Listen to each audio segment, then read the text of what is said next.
Welcome, everybody, to another presentation of the NBA Live on 2K Sports. Joined by Richard Jefferson and Greg Anthony, I'm Kevin Harlan. David Aldridge is with us on the sidelines. Already it's February. Hard to believe. Let's see how the West is matching up. You look at Mexico City. Right now, they've compiled the sixth best record in the conference. And you know, for Mexico City, this hasn't been the breakout season that many were predicting, but they're still very much in the hunt for a high postseason seed, and that will keep them focused here during the season's final stages. From here on out is just about putting in the work, coming to every game ready to compete, and never giving less than your best. So with Wiggins sitting on the bench, here's the group that Steve Kerr has on the floor. They've got Pippen, Gasol out there with Smith. Then it's Jones, and it's Johnson in at the point guard. And for Baltimore, Anthony out there with Lucas. Then there's Oladipo. Then it's Gilbert Arenas, and it's Malone in at the center position.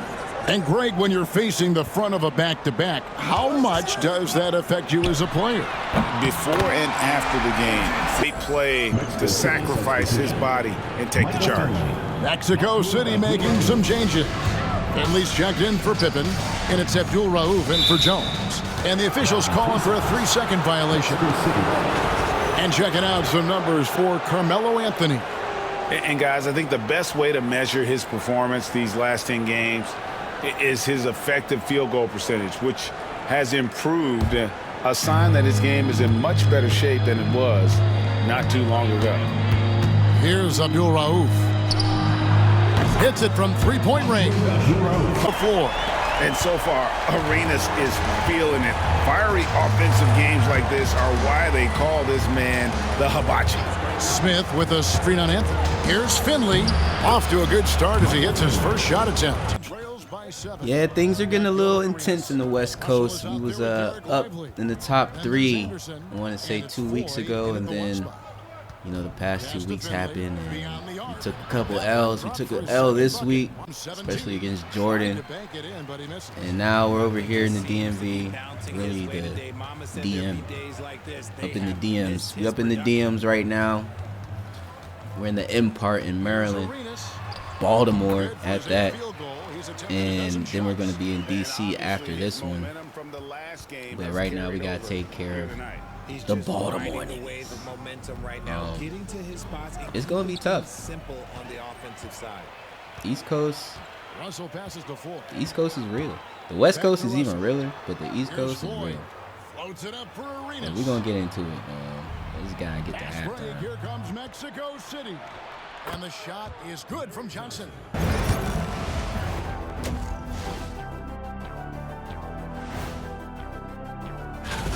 Getting points from that second unit was clutch. Depth protects you against injury, but it can also win a game for you. Yeah, and those starters are going to have the fresh legs for the second half. And a look now at some of the games that have yet to tip this evening. That one starting at 7 p.m. Eastern. Maybe we'll be surprised with a huge upset, or not. And that's all for us. Now it's time to send it back to Kevin Harlan for the beginning of the third quarter. A pretty tight battle. We'll soon find out what sort of adjustments were discussed during the half. It's been a clinic from Gilbert Arenas. No problems fighting his way to the rim in this one. A lot of points in close. And you love that mindset he has going at the rim. He hasn't settled for anything, and he's been the aggressor all game long.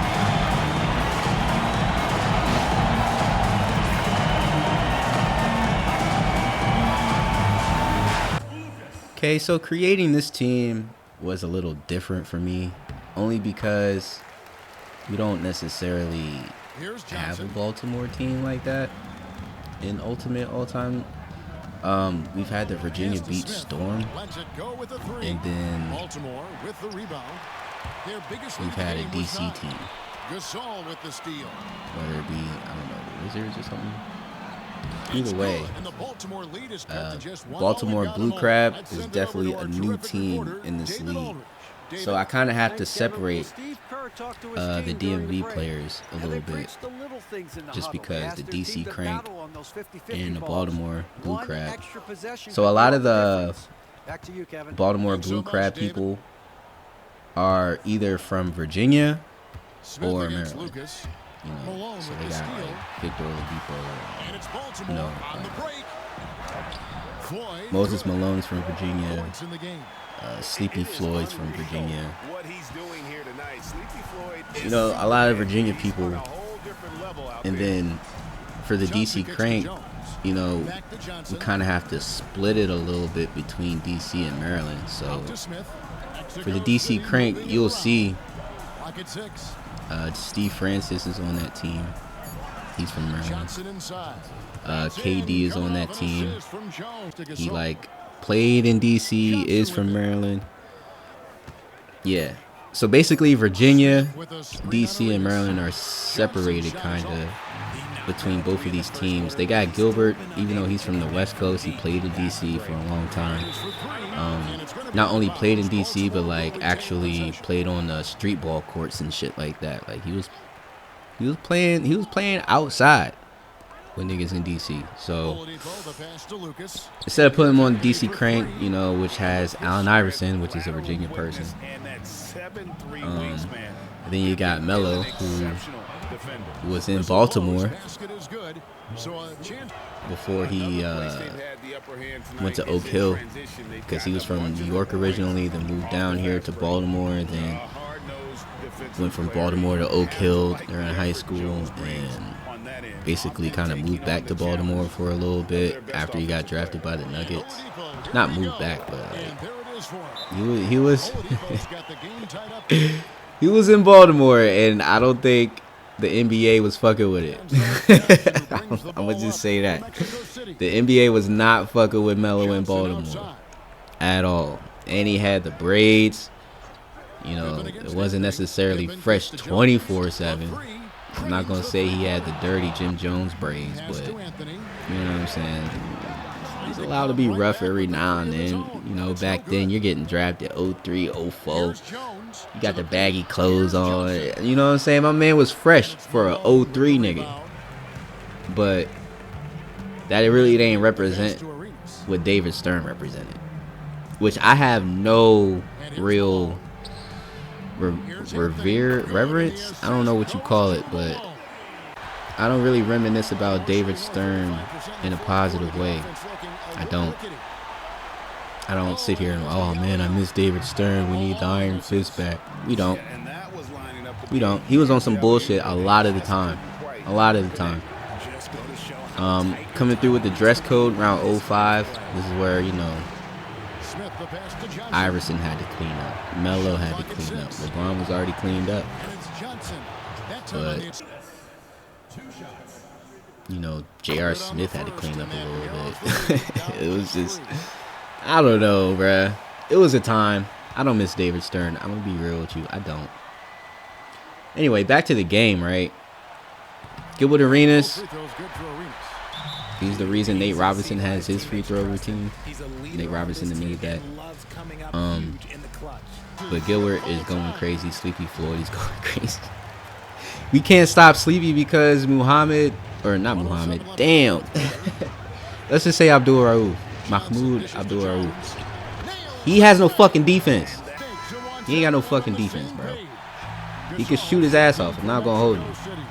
You know, he shoots his ass off against Jordan and all these other niggas, but bro, this man has no defense whatsoever. He is a liability on defense, and they target him every fucking possession. And that's not unrealistic. That's very realistic, actually. Targeting is very common in the NBA, and he sets us back defensively a lot. So much at stake here.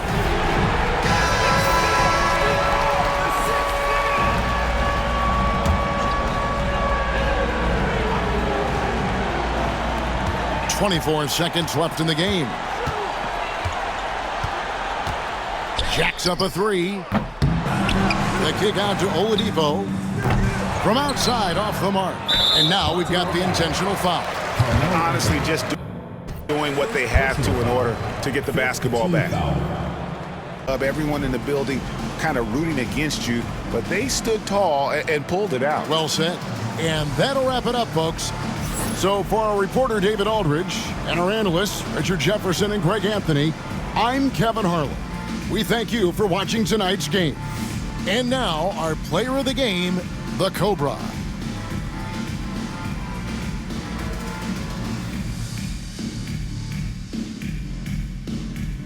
So we got Gilbert 29, Sleep 25, Melo with 18 and 8. And Victor Oladipo. Campy Russell's also from the DMV area. Maurice Lucas and Moses Malone also from the DMV area. I think Nick Anderson is too.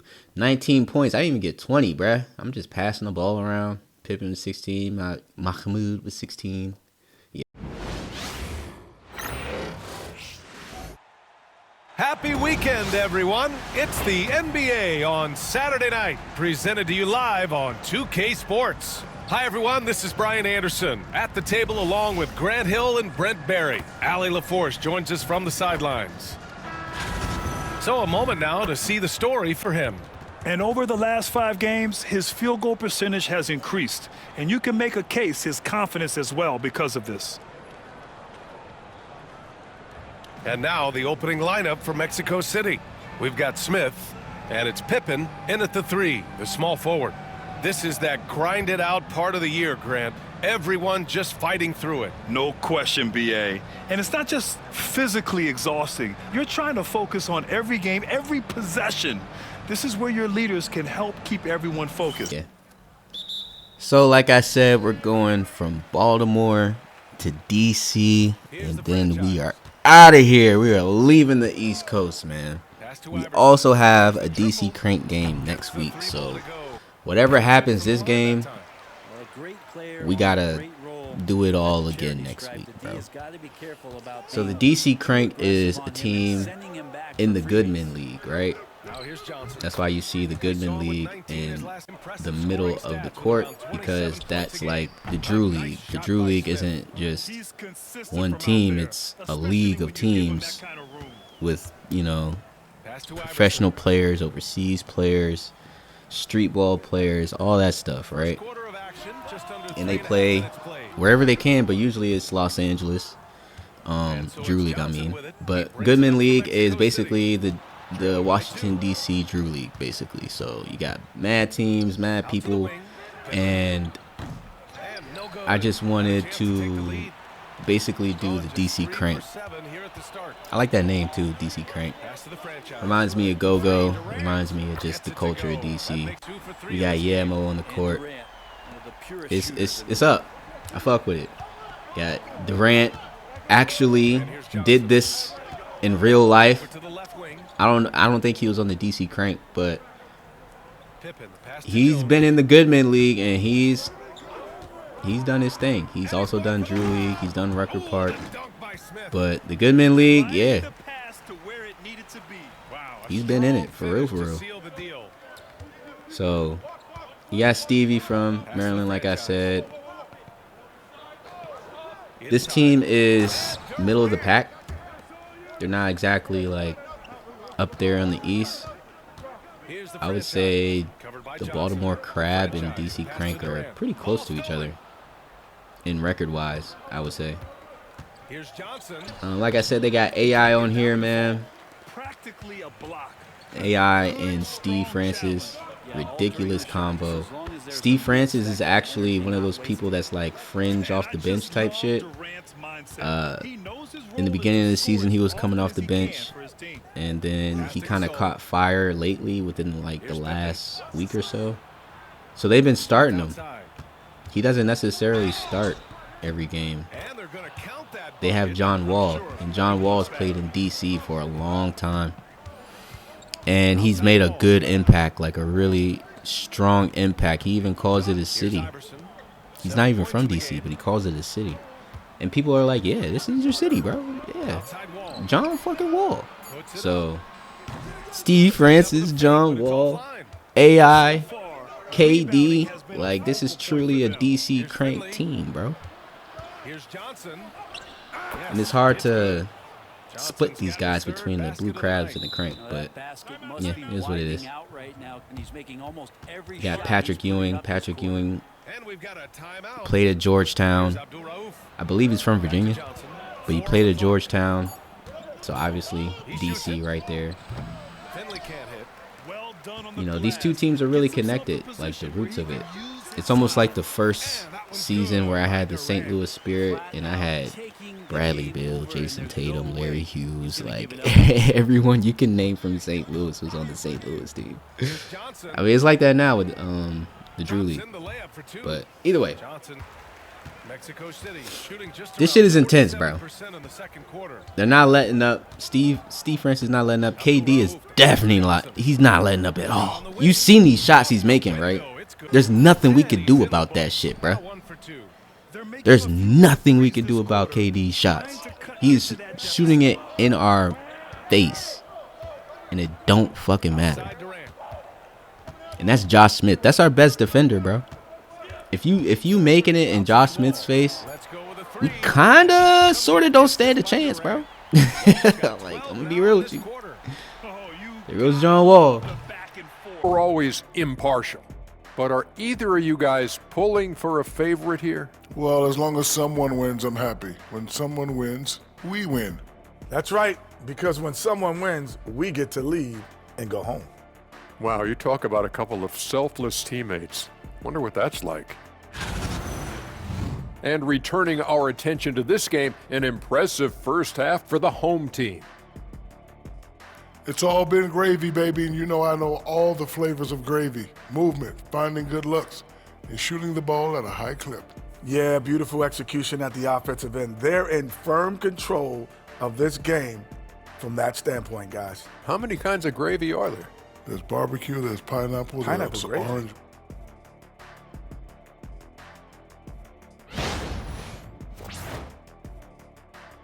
Thanks for tuning in. Now it's time to head back over to Brian Anderson for the start. Forgot to mention they also had Alonzo Mourning on the DC Crank. He is used to playing on the DC teams. He was on the DC team in the first league when I was on the Churchland Truckers. Which there's a crazy story about the Churchland Truckers that I seen. I think it's like 3 years old, but I'd never seen it until like just this year. And that shit is like crazy because usually it's a random high school that I really don't know or give a fuck about, but to see the headline say the Churchland Truckers, I was like, oh shit. It's not even my alma mater. I never even went to that school, but like I played a whole season with the school. So I don't know. It just kind of threw me off. But yeah, Alonzo Mourning was on the Rivet City team in the first season, and I really missed that team. They were playing on a boat in DC, and it was like pretty much post-apocalyptic. Because if you think about Rivet City, that comes from a game, I think Fallout. Yeah, I think it comes from Fallout, and that was based in Washington D.C. So I had the Rivet City, I forget what it was, but they was playing on the boat in D.C. because it's kind of like post-apocalyptic. I don't know. That shit was tough. Alonzo Mourning was on there. I think KD was actually on there too. So Alonzo and KD are usually playing together because Alonzo's from Virginia. But yeah, that was tough, bro. I really do kind of miss that whole little whatever they had. Speaking of courts, you got the Slam logo over there. They have an alternate jersey. Now it kind of goes with another team, but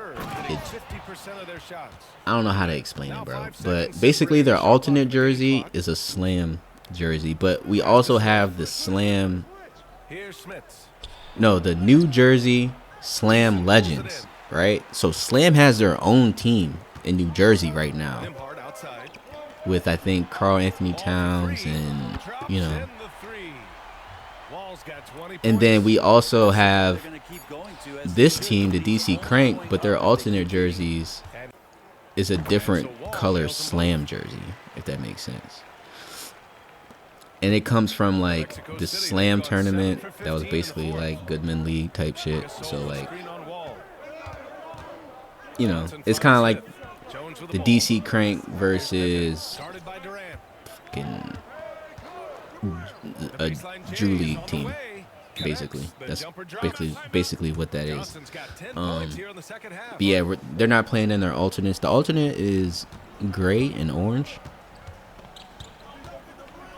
And the jerseys for the New Jersey Slam Streetball Legends is orange, black, and white. But when they play each other, it looks like a scrimmage. It's not confusing because, you know, the colors aren't confusing, but it looks like one team is on, like, it looks like one big team, and then they just split it in half if they play each other in, you know, the DC Crank alternate jersey. But I think that's a nice little touch because if they do meet maybe in the play-in tournament, and, you know, you got to play in DC, so you got the away New Jersey jerseys, and then you got the home gray, orange, and white DC Crank jerseys, and they both got Slam on it. Like, that's hard, bro. That's hard. All right, so as far as this game goes, KD gets on my fucking nerves, and I'm not saying that like in general. I'm just saying going against him. Mind you, I'm on his team in NBA today. Very glad, very grateful that I am too. He scored 75 points in the season. I'll never let that go. I've literally never seen something like that. I don't think he would have done it if I was on the court, which is the whole point, because he just finished off that team by himself. You can call that motherfucker Bonnie Blue. He finished them all off. All of them. Cross, tween. 3. You know what I'm saying? Like, that's the type shit he was on, bro. All the way up till 75 fucking points. I was sitting there in disbelief watching it happen. And the crazy thing is, in the game, I was probably sitting there in disbelief on the bench watching it happen. We just can't lose this game, bro. We got a whole nother one. This play could decide the game. Can't afford any mistakes here, B.A. Gasol, the screen. And he was fouled in the act of shooting. Find one to get something going. To the paint. Count it! And tie game!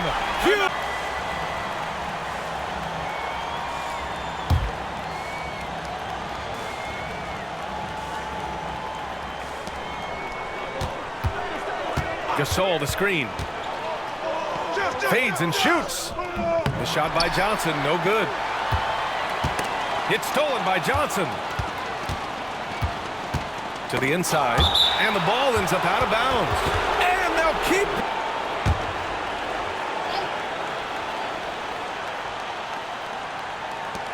There's 6 seconds left in the fourth quarter. Yes! Always fun to look at. Not tremendously efficient, but the floater, boy, those sure are pretty. Grant Hill and our entire 2K Sports crew. This is Brian Anderson signing off. And as we leave, we present our player of the game.